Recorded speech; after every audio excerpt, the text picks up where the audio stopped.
Good morning, everybody, and thank you so much for coming to our session. If you are in the right place for the art of the invite, this is it. I would like to start by introducing our lovely panelists. And I guess we will just go from left to right. Dr. Anna, would you kick us off and say a little something about yourself? Good. I guess, hello. I don't know what time people are in. So, hi, my name is Ana Ortega Villa, and I am a mathematical statistician at the National Institute of Allergy and Infectious Diseases, which is one of the many institutes of the National Institutes of Health. Thanks. And thank you. Welcome. Thank you for joining us. Next up is Dr. Lucy. Hi, I'm Lucy D'Agostino McGowan. I am an assistant professor in the Statistical Sciences Department at Wake Forest University, and I'm excited to be here. Thank you much. We are so excited to have you.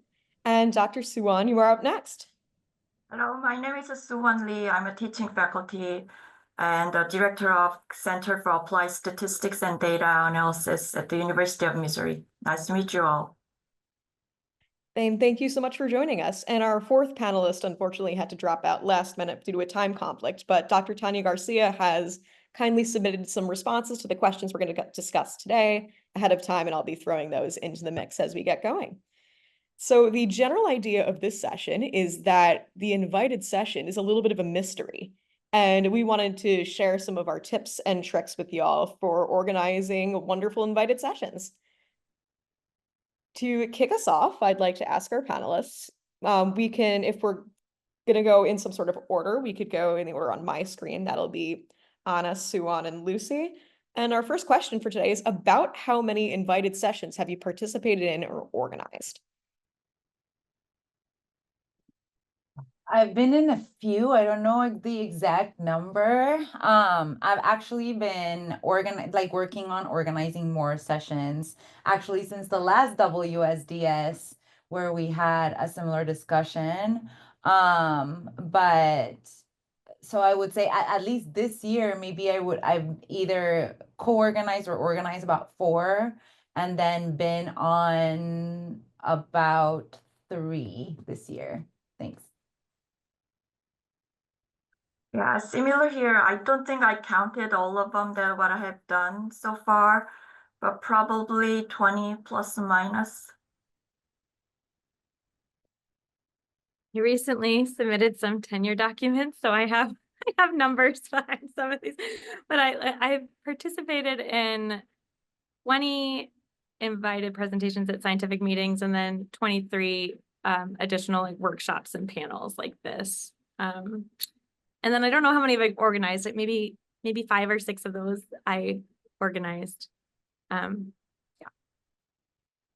It sounds like between all of you, if you don't have numbers off the top of your head, we're going into the too many to count. So you have these wonderful speakers to thank for many of the content you've seen recently.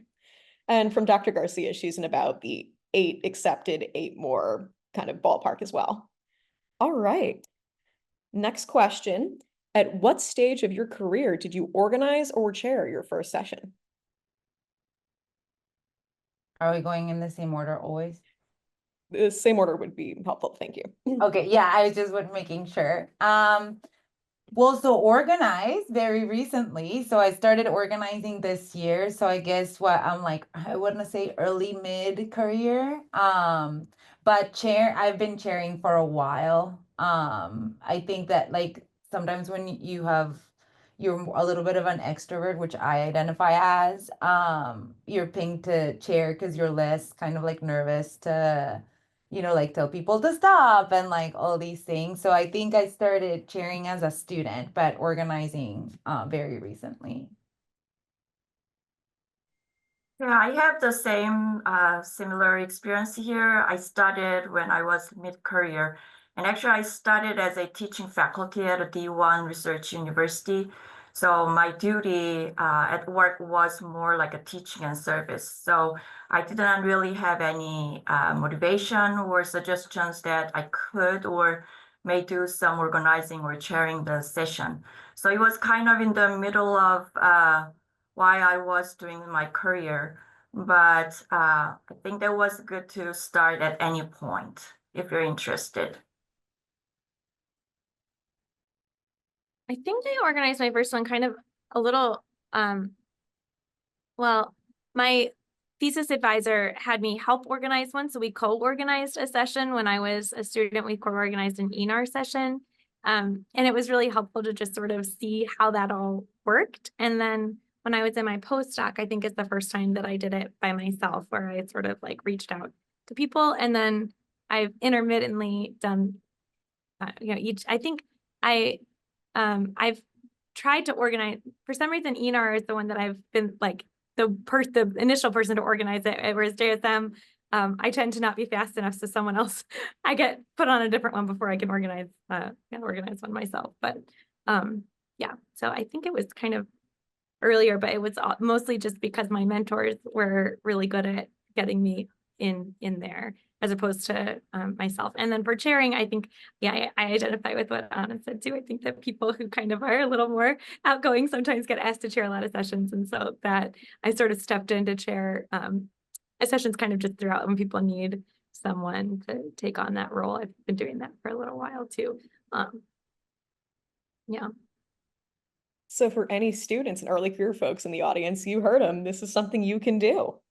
It's a good way, a really good way to meet people, like people at all different levels, but especially if you can, like, I'm so grateful to my thesis advisor was Robert Greavy, and because he let me kind of co-organize with him, he was always on all of the correspondence. People who didn't know would know who I was, be more willing maybe to say yes to participate in it.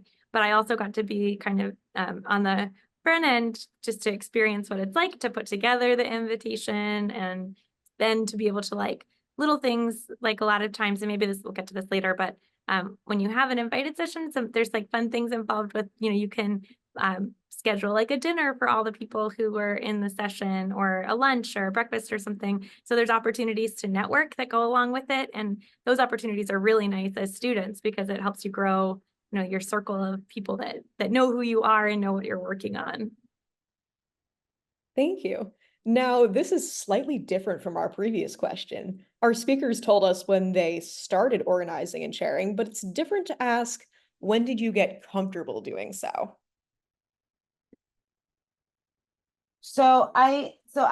I've been thankful for mentorship in the organizing of sessions, and I found that I was comfortable organizing sessions right from the start, because I had kind of like people that I looked up to inviting me to another session. And so like I kind of had already received that invitation. So I used that kind of like as a template when I was inviting people. And like I've also been really privileged of being on the other side in like the program committees. And so I've had a chance to see what people are looking for, and like trying to follow those kind of like, I don't know, I want to say like recipes, right? And so I got comfortable really quickly. And for chairing, I think the first session was kind of a little bit rough, just because I didn't really know exactly what I was getting into. But after that, once I got into the flow and like what was expected of me, I got comfortable really quickly. If you don't have that, just like work with people that have experience, and kind of like follow along until you feel good enough to do it, like not good enough, but like comfortable enough to do it on your own, and then branch off. You'll find that it's actually really fun to come up with the topics and see what people are working on. And like some of what Lucy was saying, kind of just like sharing of these discussions. And so the more you do it, the more people are going to agree to attend your sessions, and also like be definitely okay if your session doesn't get selected. It's a very competitive process, and all you have to do is try again for the next one. Yes, to be honest, I don't think it really matters what stage of your career is. I mean, as you can see, it doesn't really matter when you start from like a beginning or in the mid-career. The more you have experience, the better you will feel comfortable with that. And as other panelists mentioned, it's really important to have a good mentor who can help you to organize together. And I think that way you could have a better way of how to do the organizing session. And once you try a couple of times, probably you will get comfortable pretty quickly. I think chairing is a little bit different because you're going to be the only chair. I mean, sometimes you may have co-chair, but usually one chair will speak out in a session. So it might take more time to get comfortable. And sometimes chairs should be very rude and mean to the speakers who are giving too long speaker and something like that. So you might find some kind of tips, for example, giving like some notes or some signs that you can make everything on time. The thing is, I mean, doing a chairing, if you see some other chairs in other sessions, then you might have some kind of tips. Who is doing a really good job or who is not really doing smoothly. So as long as you have an interest and see how other people are doing chairing, you will get some kind of tips, and you try a couple of times, you will feel comfortable pretty quickly.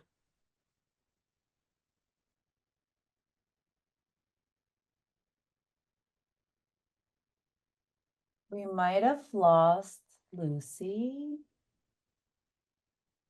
I think we might have as well. I will keep, can I ask one of the hosts to keep an eye on if she joins back in and then bump her back up to panelist, please? Yes, thank you. Thank you so much.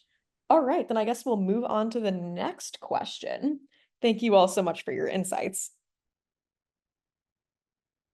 You all mentioned that you don't have to be big and famous and when you're still learning. So to the best of your knowledge, what are some of the ways your name has come up to participate in invited sessions, as whether a chair or a speaker or something like that? I think Lucy's back, so I don't know if we want to give her a chance to answer about the comfort part, or I'll let Sure. Lucy say whether she's ready.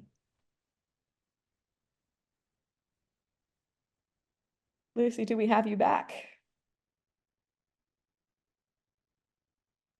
I saw her unmute, but I don't know. You know what? Why don't we keep going with this question, and then when it's Lucy's turn, we'll give her the chance to answer both. Perfect. I actually don't know. So like exactly how it's come up. I know that definitely for the chair part, just people who have seen me chair kind of like know that I kind of like have managed to like work well, like helping people manage time. And like as I've gotten older, I've lost shame of like going and standing next to speakers and to force them to stop and things like that. So in those ways, but I think, I like sometimes someone has come to a previous talk and they've liked the way I presented, so they've reached out for me to present on the same topic or a similar topic, or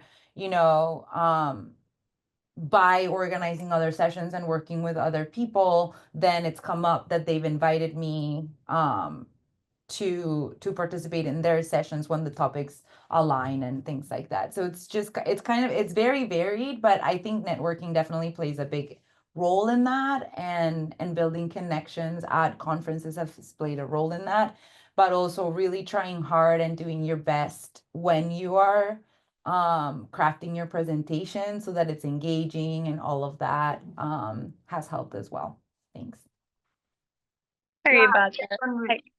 Oh, go ahead. Sorry, Lucy. You can go. I'll go after. Okay. Yeah, I second with what Anna just mentioned, that it's all about the networking and just do all your best and you will have some kind of chance to come with. For my case, I was having some networking among the caucus for women in statistics, and that was how I was starting for organizing and get invited as speakers. And I think that really gives lots of opportunities and chance to get together and work together with some other great people. Yeah, sorry about that. I think my internet on my computer went out, even though I'm on campus. So I switched to my phone. But I guess the question was ways that your name has come up. I think some of it, and this is maybe what's already said, but just sort of participating in a lot of sessions, people then will see you in the in certain topics, and then will invite you in the future. But I also think, you know, early in your career, it's okay to be proactive about organizing these invited sessions.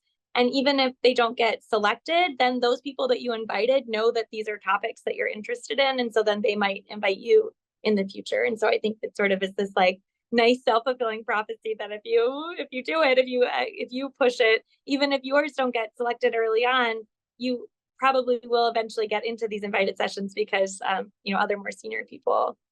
And I don't know, that like makes me think of some strategy too, and maybe this will come up again later, but I just to mention, like when you are organizing them, it's nice to be able to sort of invite people across like diverse perspectives and also diverse stages in the career, because it's like, especially if you're the early career kind of person, so if you're the one organizing and you're a student or a postdoc or fresh out of being a postdoc, it can be nice to sort of try to get a range of folks into those sessions, and having like kind of, you know, one good big pull that maybe will make it more likely for the session to get accepted can also be really helpful. And it also can help grow your network. If there's like somebody who sort of has a lot of sway in the field, that can be helpful to both to get to know that person by inviting them in your session, and then also it can maybe help it to get accepted because it's somebody who sort of has some cachet in the field in terms of, you know, people know that they'll be a good speaker and it will be a good session if they're in it.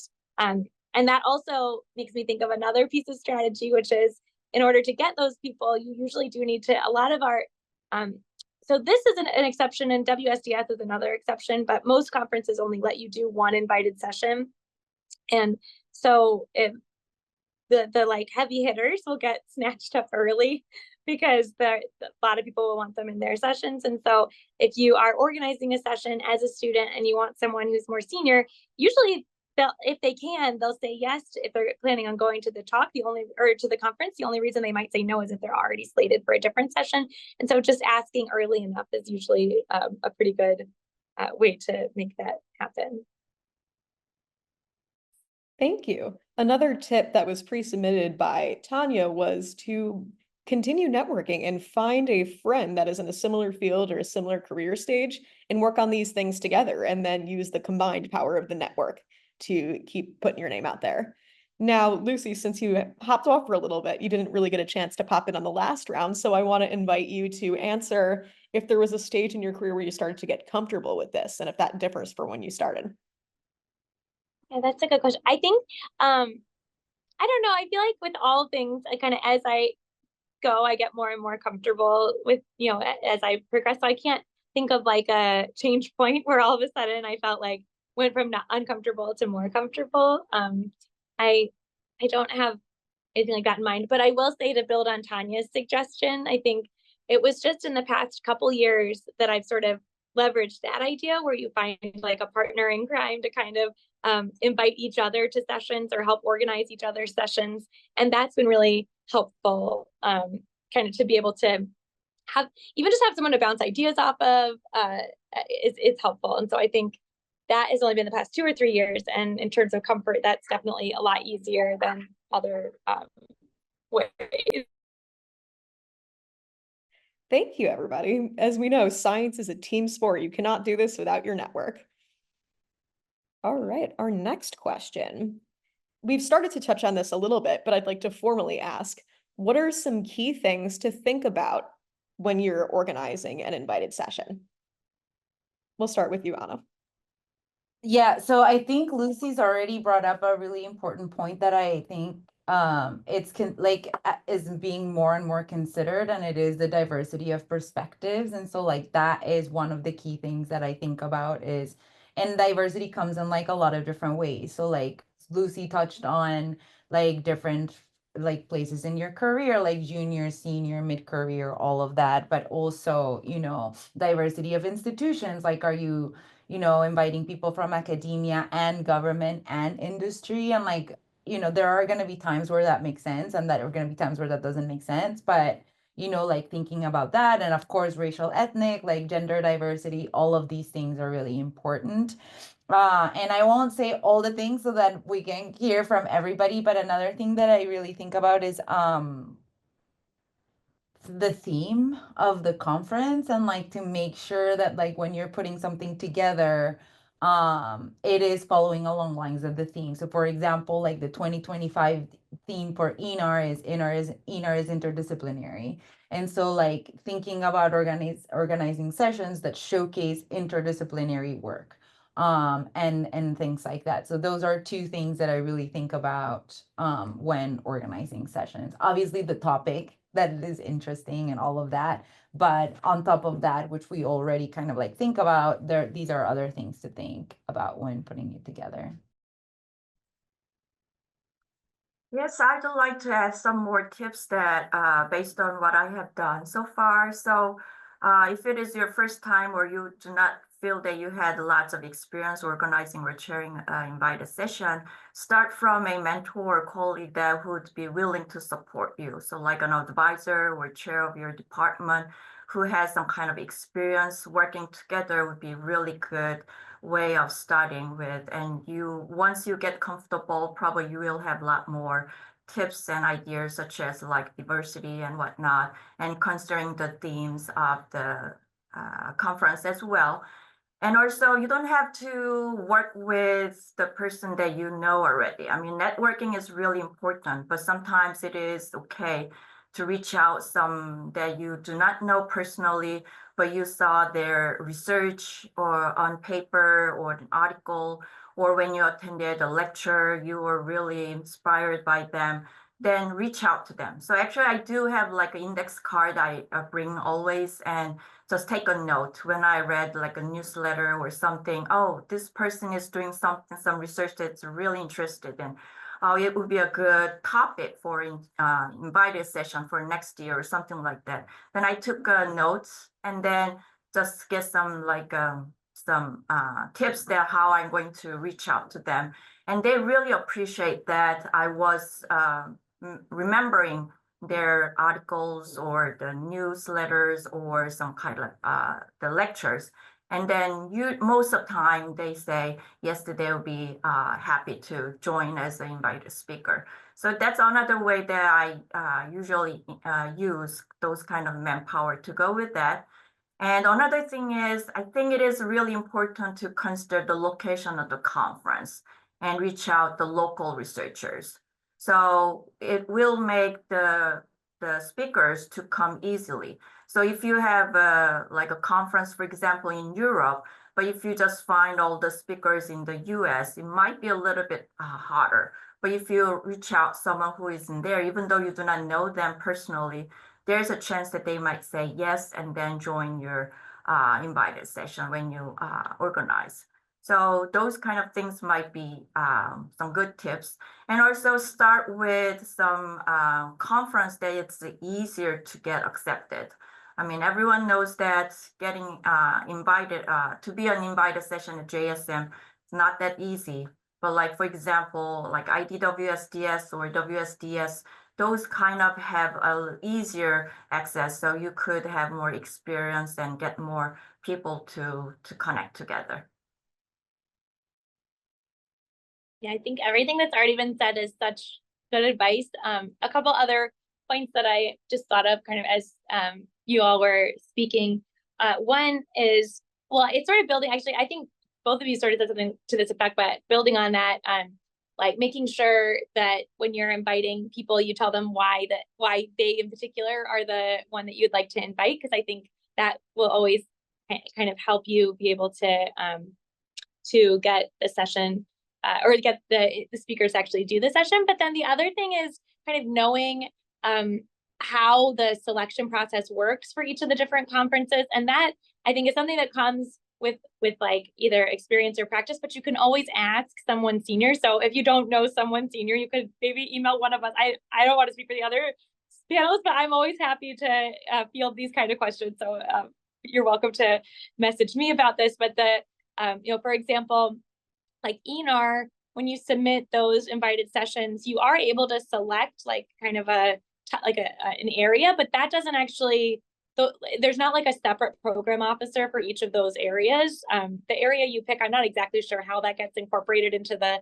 process, but it's not like there's not the strategy there different than for JSM, for example, where the session that you pick, the section that you pick to submit, those are the program officers that are going to get the first pass at trying to decide whether your session is appropriate. And so being strategic in kind of which sections you pick for your session to get invited for is there's real strategy there, because, for example, some sections are more competitive than others, and that changes year to year. So there's not like an individual, I don't think there's like any one way to say you should always submit to this section or not this section, because some of it just is like influx of, you know, how things go different years. But the other thing to consider is just how well your talk fits in what the kind of program officer's interest for that particular year is. And some of that can be like, if you can either talk to the program officer just to sort of get a sense for what they're looking for, or you could just talk to another, like someone more senior, to sort of see if they have any advice on what section to submit to, because some of the strategy is just getting your session into the right section. Because once it's at JSM or ENAR or whatever it might be, you know, they're all just going to be labeled as invited. It doesn't really matter exactly what section you end up in. And then Anna said this too, but I do think it does help especially for somewhere like ENR to incorporate the theme. I feel like at JSM, because so at ENR, the people picking there's like one program committee that picks, and that's often the same people who sort of helped select what the theme was going to be. At least that's my understanding. And so kind of keeping the session on theme can be really advantageous. JSM, on the other hand, the people selecting are the program officers who had nothing to do with the theme. And so it is nice to incorporate the theme, but it's not as advantageous sometimes as like some of these other ones. And so those are sort of, I feel like there's some inside baseball stuff that is like easier to pick up as you go, but hopefully we can like give some insight there. The other thing I think maybe I should like rewind and just say, in case not everybody knows this, but when we say we call them invited sessions, but you organize it. Like you organize and basically ask to be invited, like somebody does, and then someone else selects which ones to invite. It's not like the conference will go and kind of pick people, with the exception of keynote speakers. Almost always it's going to be that, you know, any person in the given society or whatever is sponsoring the conference can request to be invited. And I feel like that's something that not everybody knows either. Thank you for all these great tips. Just to build on that, another one of the buzzwords would be a contributed session, and everything except a keynote falls into the category of it's on you to submit it to them. So these are all kind of tips for that particular arena. All right. One other thing that Tanya brought up was that something to keep in mind is, why does your session matter now, and what makes it appealing to this audience? But otherwise, I think we're all kind of hitting on the same ideas of theme. But that actually sets us up really nicely for our next question. Oh, sorry, Ashley. I was going to say one other thing. No, keep going. I just thought of something. When I have been on committees to help select these, like there are sometimes people who don't even write, like when you're submitting, often you have the opportunity to write kind of like an overall why you want to do this session, and then you can maybe sometimes submit individual talk titles or abstracts and things like that. And a surprising number of these come in only partially filled in. And so I think like one piece would just be to kind of do a careful job filling in all the different pieces, because I think that's another making sure you're thinking about when the deadline is going to be and giving yourself enough time to collect all the information you would need is another piece, because I think they sneak up on you. ENARS is like over the summer, and JSMs is pretty much right when we all get back from JSM is when you want to start thinking about the next years. And so just another little tip that I thought of. I'm sorry, Ashley, go ahead. You got your next question. This is great. And one other final tip is to proofread, because it needs to read like an actual sentence. Otherwise, the program committees are not going to be able to know what you're talking about. And that's actually a perfect tip into our next question. We are all a group, except me, of highly experienced committee members. What program committees have you all served on, and in what capacity? So I've been a program chair for the biometrics section in 2023 for the JSM. And then at ENAR, I've been in the program committee for last year. So for the 2024 ENAR and for the 2025 ENAR. And this isn't really a program, but it kind of falls along the lines, together with, Dr. Sarah Lott's speech, we co-chair the ENAR webinar committee. So it's a little bit different, but it follows along the lines of selecting speakers on like all of that stuff and internally in my institution as well. Thanks. Yeah, I was a program chair for Caucus for Women in Statistics for last 3 years. And the good thing is I had lots of mentor and who were willing to help. So it was more, even though I was the chair, it was more teamwork, and it was great experience and having a lot of good things to extend my networking and just get connect with others. So I've helped select abstracts for the American Public Health Association conferences, and then I for JSM I've never served as a program chair. I've served as chair of a couple of the statistical graphics section, and then I was on the statistical computing, the section on statistical computing, and in that capacity I occasionally was on the subcommittee that would help the program chair select invited sessions. So those were so far.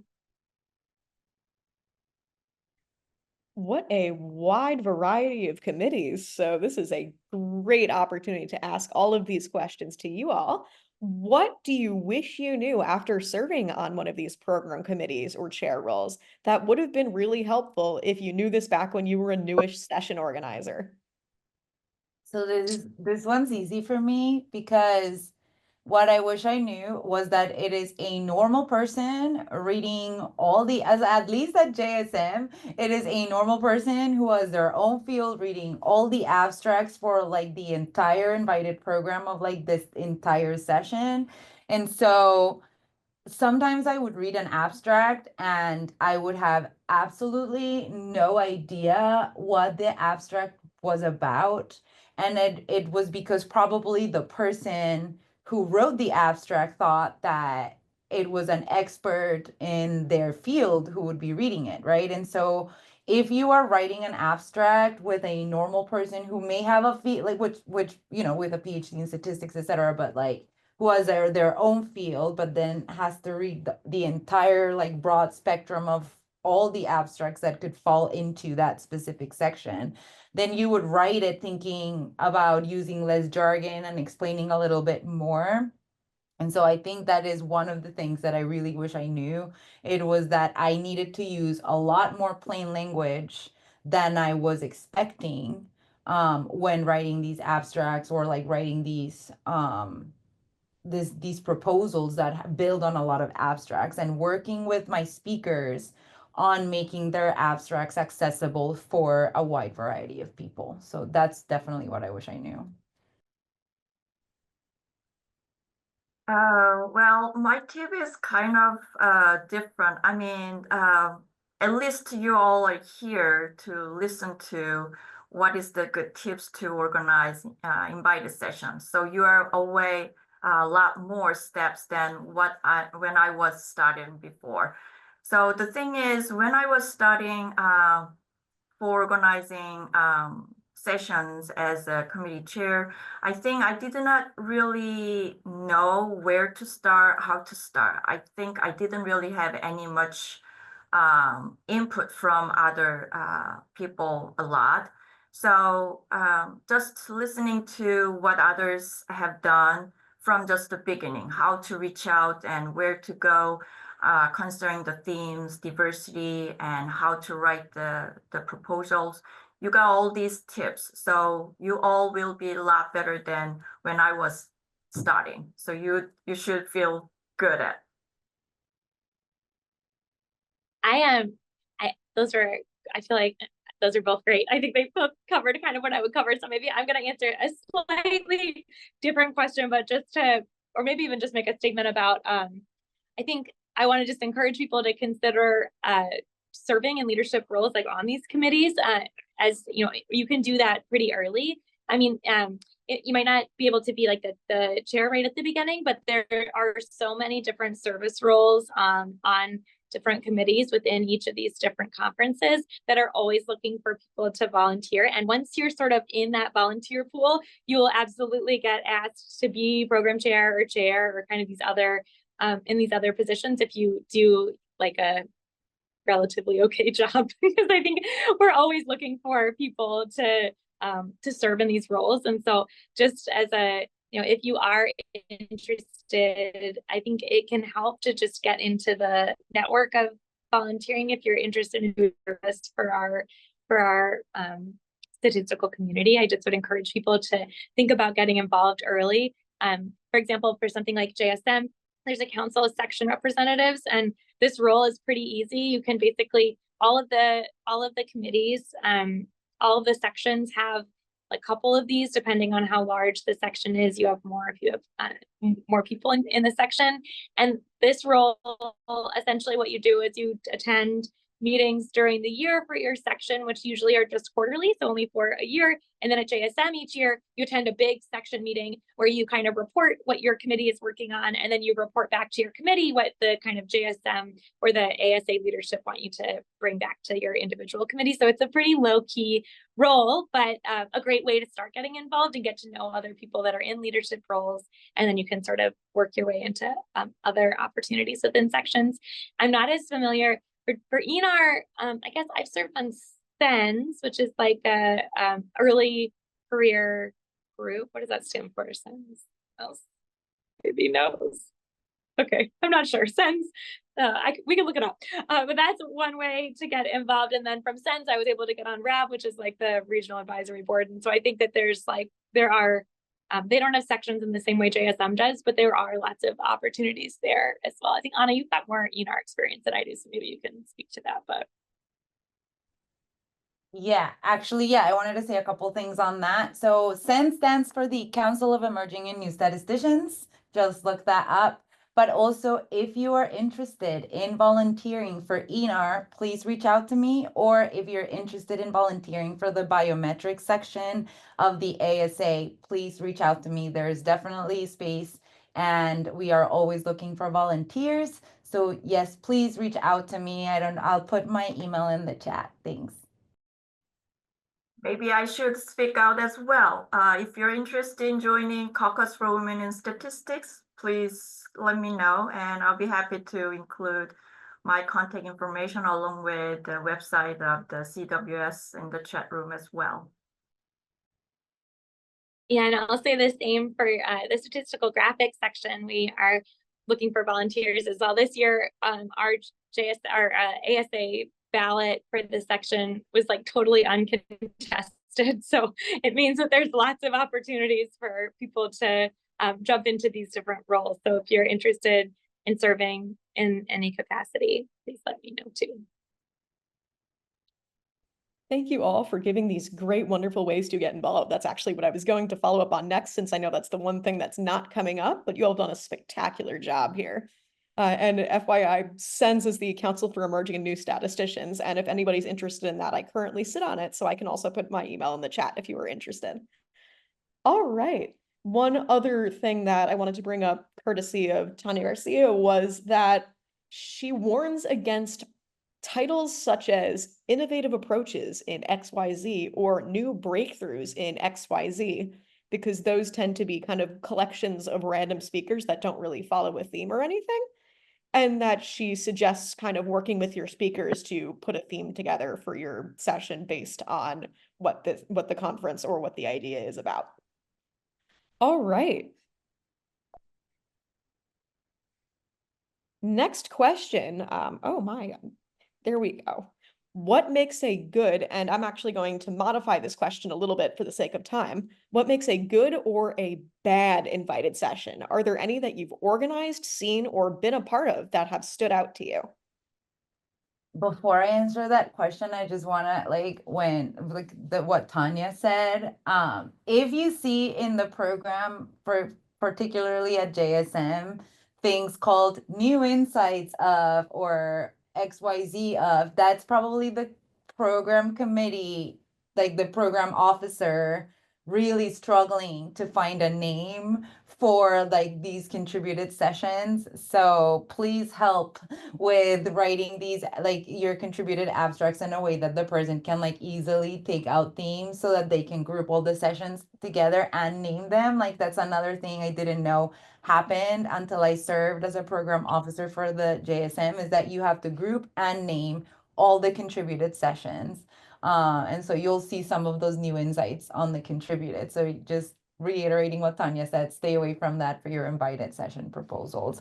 And then I'll be brief since I talked a lot now, but I'll think about more as an audience member. And I think what makes a really good invited session to me is the time that the speaker spent preparing for the presentation.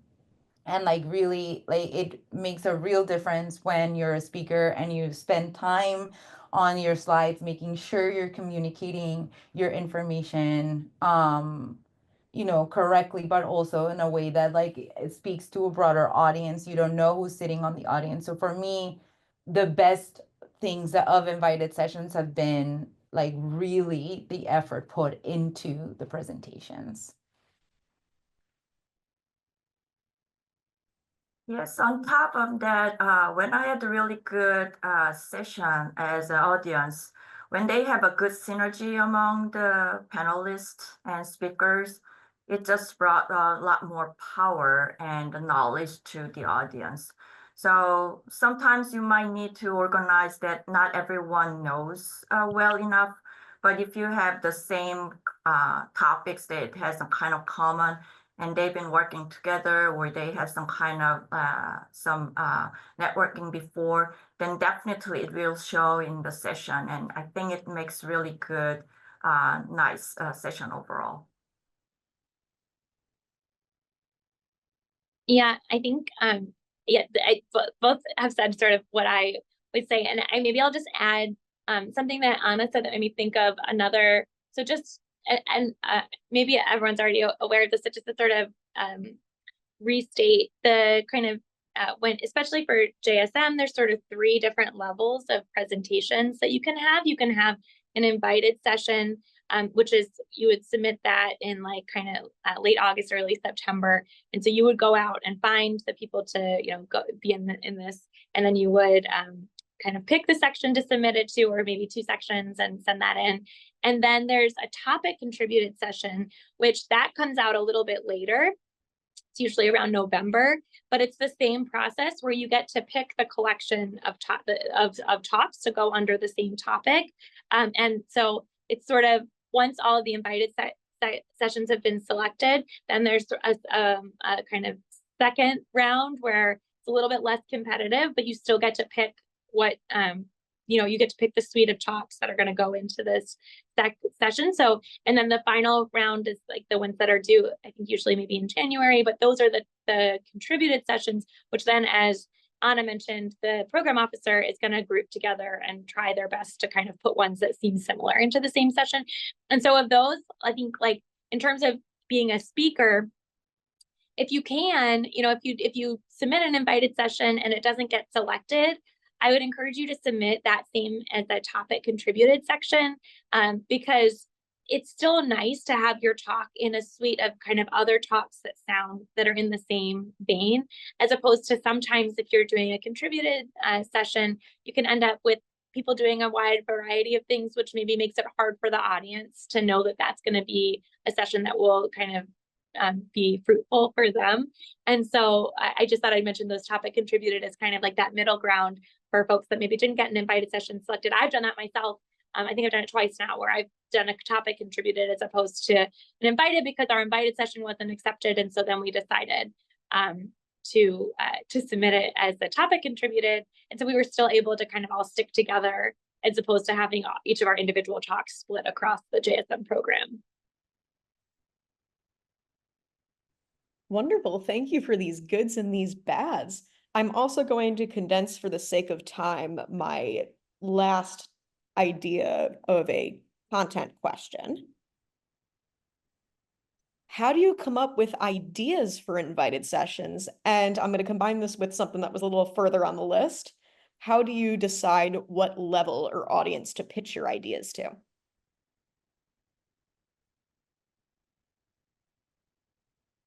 Sometimes I really want a speaker, and then I organize the session around that speaker. I'm not gonna lie, sometimes the speaker is me. And so then I pick the other topics and other people that would complement the talk that I would like to give. Like, it's not a secret that a lot of us organize sessions and then invite ourselves, because it is important to have invited talks for a plethora of reasons.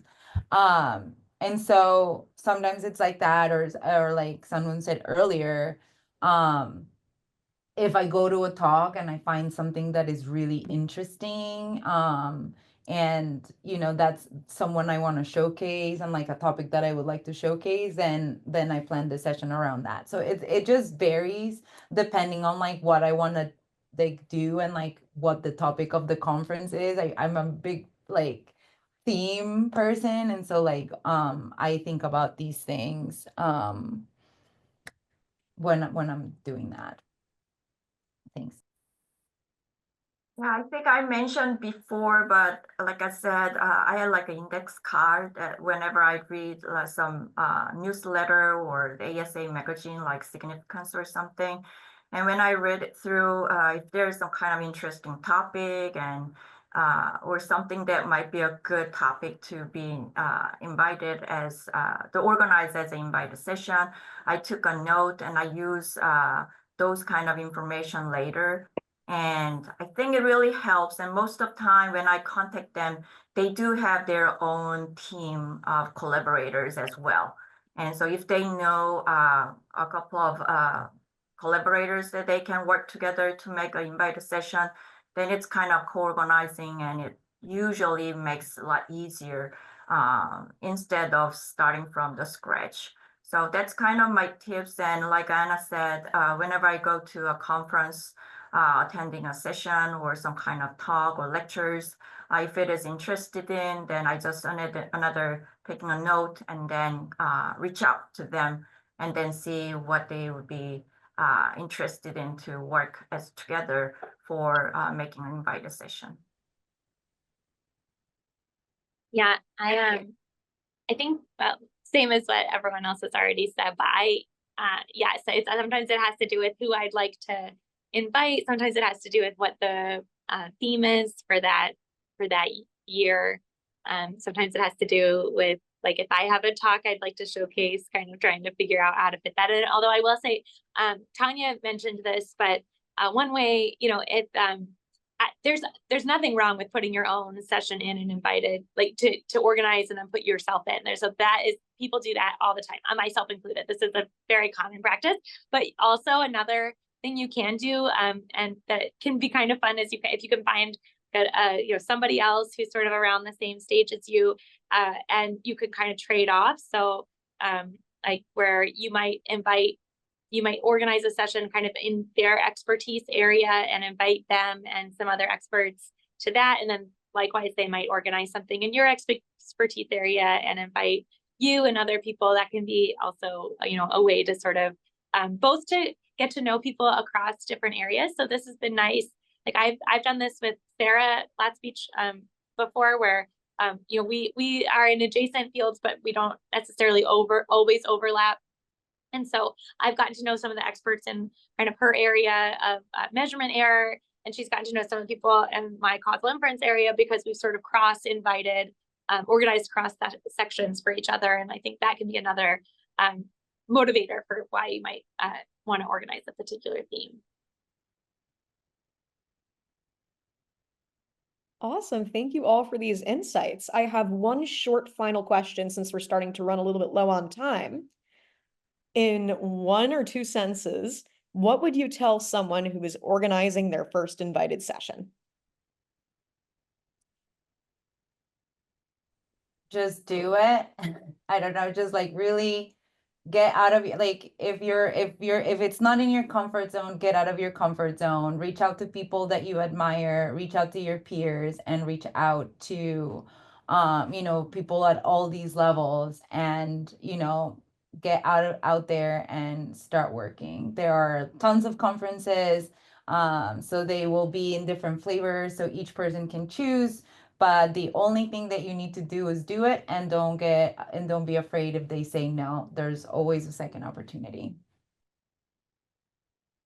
Yeah, exactly the same thing. Don't be afraid of not being invited session to be selected, but just start with the small things, and the more you're trying, the better you will have experience and tips and whatnot, and success rate will go up. So, and it's great to have this kind of session, and you are here again. So you have lots of tips and ideas, and you'll be very successful.